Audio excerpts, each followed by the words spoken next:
Bismillahirrahmanirrahim. Assalamualaikum warahmatullahi wabarakatuh. Bismillah, alhamdulillah, salatu wassalamu ala rasulillah Sayyidina Muhammad ibn Abdullah wa ala alihi wa ashabihi wa manitaba huda amma ba'dah.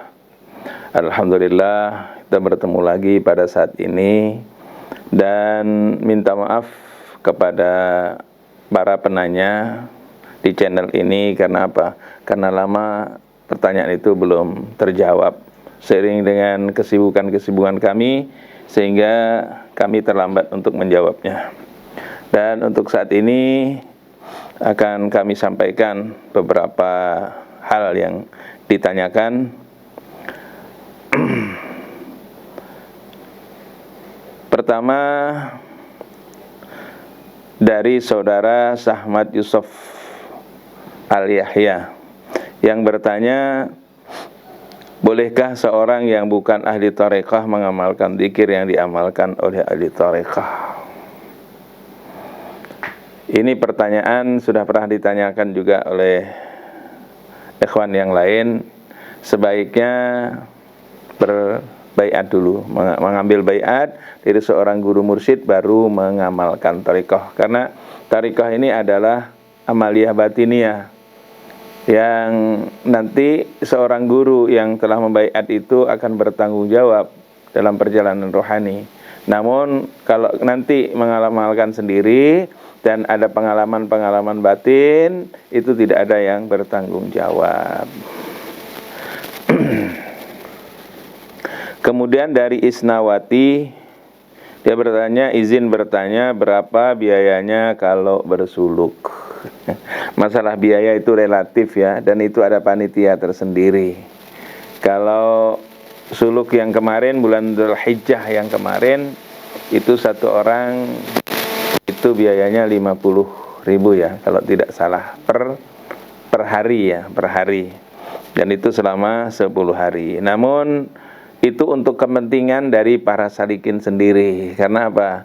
Orang-orang yang suluk nanti dilayani mulai dari sahur, berbuka, dan termasuk mencucikan pakaiannya. Jadi dikembalikan kepada para salikin itu sendiri. Pertanyaan berikutnya adalah dari Lanaku Dodol. Guru izin bertanya, apakah boleh mengubah atau menambah-nambah tata cara bacaan zikir tarekah yang sudah dikasih oleh guru kita tempat kita ambil baiat? Oh, jangan.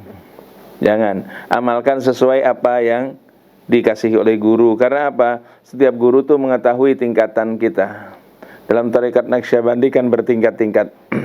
Jangan mengamalkan apa yang belum dikasihkan oleh guru kepada kita, apalagi menambah-nambah. Jangan ya.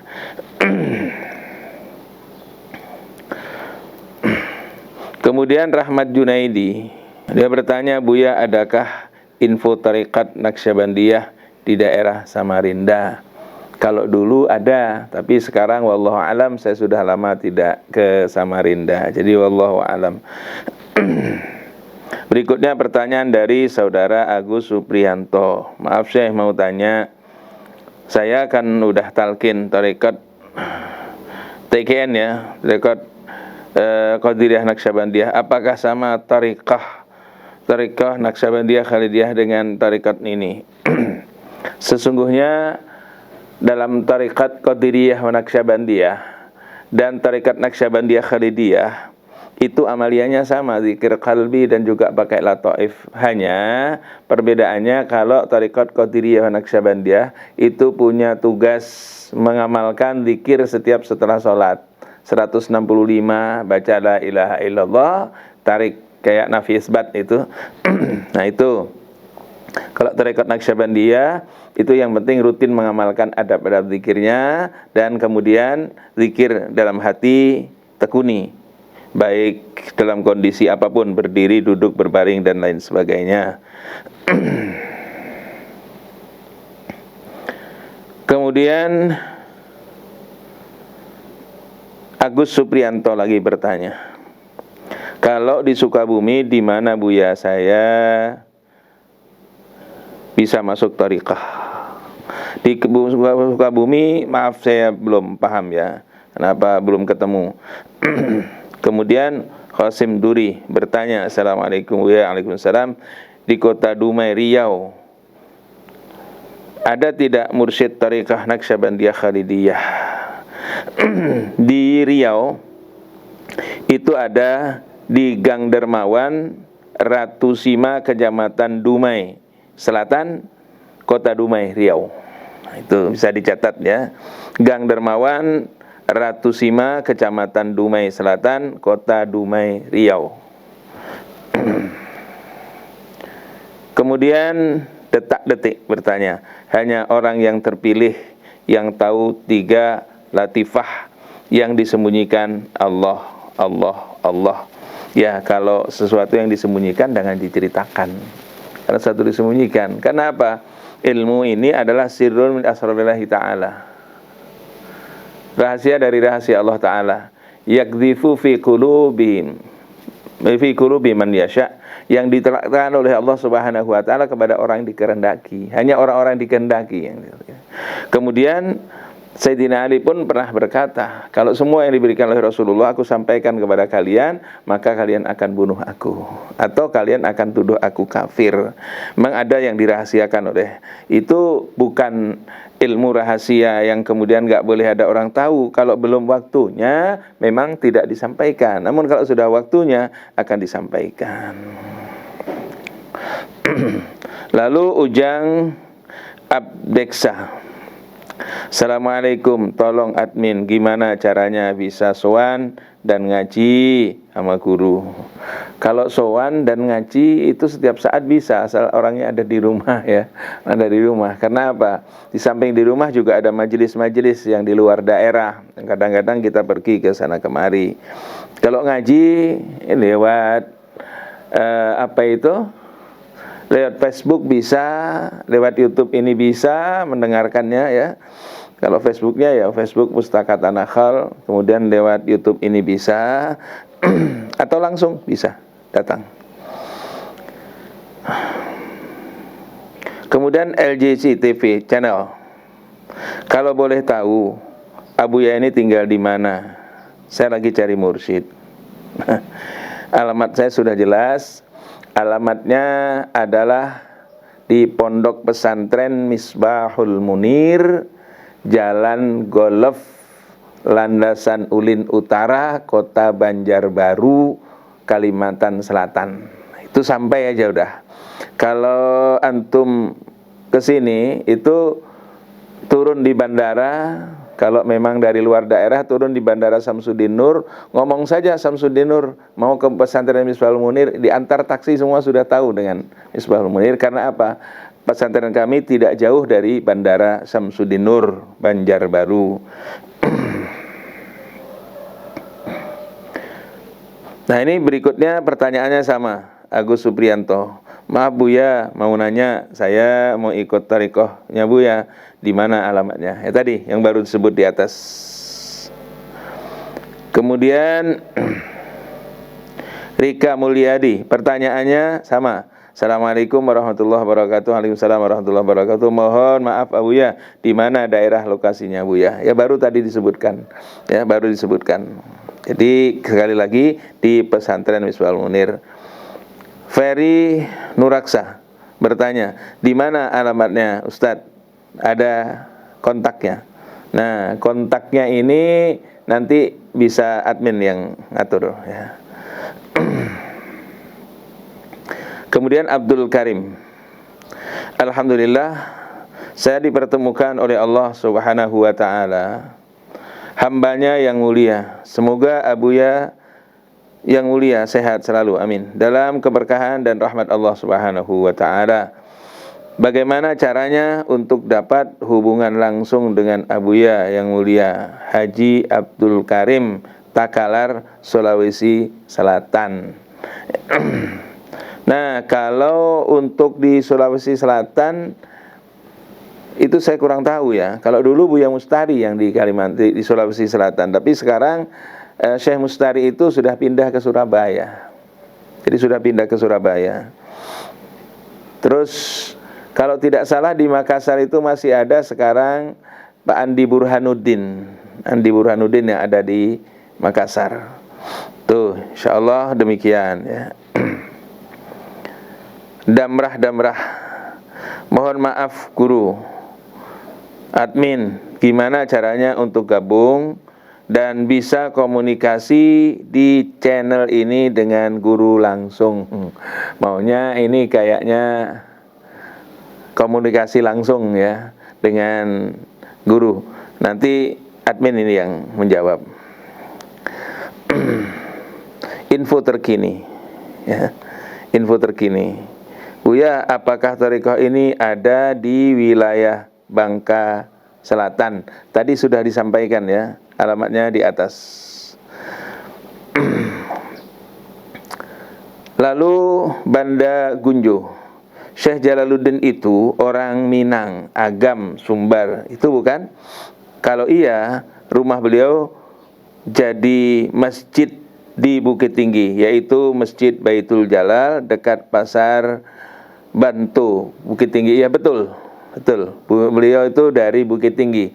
Itu masjidnya Masjid Baitul Jalal. Kemudian di Tangerang juga putranya itu Ustadz Nasrullah ya, Nasrul Jalal ya, Ustadz Nasrul Jalal itu juga membangun masjidnya juga namanya Baitul Jalal, ada di Tangerang. Dan makam daripada Syekh Jalaluddin ada di belakang Masjid Baitul Jalal di Tangerang tersebut. Andi Ian bertanya, Karawang ada tidak Talqin Naqsyabandiyah Khalidiyah? Ada di Karawang ini, tapi ini TQN ya, Tarekat Qadiriyah Naqsyabandiyah, Jalan Raya Cikangkung,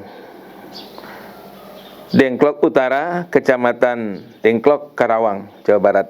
Ini. Lalu pertanyaan berikutnya, Buger Wijotomo, Assalamualaikum Pak Kiai, apakah Naqsyabandiyah yang ini kalau lebaran suka mendahului pemerintah? Oh tidak. Jadi perlu diketahui bahwa tarekat Naqsyabandiyah ini adalah amalan-amalan berupa sifat batiniah. Adapun syariat kita mengikut ru'yatul hilal sebagaimana orang banyak, tidak mendahului, apalagi mendahului sampai 2 hari, tidak. Jadi tarekat kami ini adalah memang khusus tarekah. Adapun penentuan Syawal, Ramadan itu adalah syar'i, hukum syariat, yang kita patuh kepada apa yang telah ditetapkan oleh orang banyak dan pemerintah. Ya, tidak mendahului ya, tidak mendahului. Bukan, ini bukan tarekah yang suka mendahului. Untung Akbar, ya Buya, saya ingin bertanya, kalau bisa tolong dijawab. Soalnya ini sudah sejak lama saya ingin tahu jawabnya. Pertanyaan saya, bagaimana mursyid tarekah Naqsyabandiyah bisa berbeda sanad ke atas? Memang sama, tapi setelah di ekor-ekornya mursyid itu jadi berbeda ya. Iya, karena apa? Yang namanya guru itu kan satu orang guru punya muridnya ada 2 orang yang jadi khalifah kemudian jadi mursyid. Ini bisa bercabang-cabang terus sampai ke bawah. Di sini ada silsilah yang, kalau silsilah dalam tarekat Naqsyabandi itu ada dari Sayyidina Abu Bakar Siddiq, ada dari Sayyidina Umar, dan ada Sayyidina Ali bin Abi Thalib. Nanti terus ke bawah ini bercabang banyak, ngumpul lagi ke Syekh Ubaidillah Al-Ahrar. Semua Syekh Ubaidillah Al-Ahrar. Dari Syekh Ubaidillah Al-Ahrar ini nyebar lagi ke bawah. Seperti itulah tarekah. Seperti satu guru punya 8 murid, semua jadi insinyur. Ya, semua jadi insinyur. Ya, tentunya di bawah bercabang jelas, namun amaliyahnya itu tetap sama. Nah, kadang-kadang si murid ini menisbatkan tarekah itu kepada gurunya. Misalnya, karena muridnya Syekh Jalaluddin ditambahi tarekat Naqsyabandiyah Khalidiyah Jalaliyah, ditambah karena apa? Dari Syekh Jalaluddin. Mungkin kalau muridnya orang-orang yang lain akan ditambah seperti itu. Seperti tarekat Naqsyabandiyah Mudhariyah itu dari Syekh Mudhari. Karena apa? Dinasbatkan kepada gurunya, dan itu tidak masalah karena amalannya tidak berubah. Mursyid Kastam. Oh, ini mursyid duluan ini, ya. Dia bertanya, saya senang menyimak kajian Abuya. saya hayati, saya amalkan, apa yang seperti itu boleh? Apakah sah? Dan apa diterima Allah Subhanahu wa ta'ala? Saya tidak langsung ketemu Buya. Kalau mengamalkan yang umum-umum saja nggak apa-apa. Tapi mengamalkan wiridnya thariqah yang dimulai dari adab zikir, ilahi anta maksudi dan seterusnya, ya, karena adab zikir kan belum pernah kita belum pernah kita sampaikan. Itu adab zikir cuma menyampaikan cara-caranya begini-begini saja, tapi bagaimana adab zikir itu nggak masalah. Salah mengamalkan. Yang tidak boleh itu mengamalkan amaliyahnya sesuai dengan adab zikir itu dan kemudian terus menerus mengamalkannya itu. Menanggung jawabnya nanti yang sulit, ya. Nah, kemudian Anwar Syata bertanya, Bismillah, kalau di Jakarta di mana ya Ustadz? Di Jakarta Az-Zakaria Aula Naqsyabandi. Ya. Di apa itu? Aula Naqsyabandi RT 10 RW 3 nomor 9. Pegadungan Kecamatan Kalideres DKI. Atau Pondok Pesulukan Husnul Khatimah Naqsyabandiyah, Jalan Puskesmas Kartini, Kecamatan Pasar Rebo, Jakarta Timur. Itu untuk di wilayah Jakarta.